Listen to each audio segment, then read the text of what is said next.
What is up, guys? Brit Tech here, back with another video, and today I'm going to be showing you how to mute yourself on Zoom. So let's go ahead and get straight into it. Okay, guys, so go ahead and open up Zoom, and then you're either going to go to New Meeting or Join. And then once you select that, it's going to bring up all your info, and then you can select Start a Meeting or Join Call or whatever.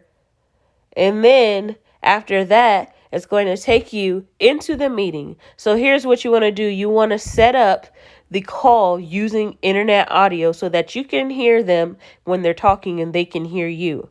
Now, in order to Zoom, you need to go to the bottom left-hand corner. Just tap on the screen, and in the bottom left-hand corner, select mute. And that is how you do it, guys. That is how you mute yourself on a Zoom call. Hope you enjoyed this video. Don't forget to like, comment, and subscribe. And I'll see you guys next time. Peace.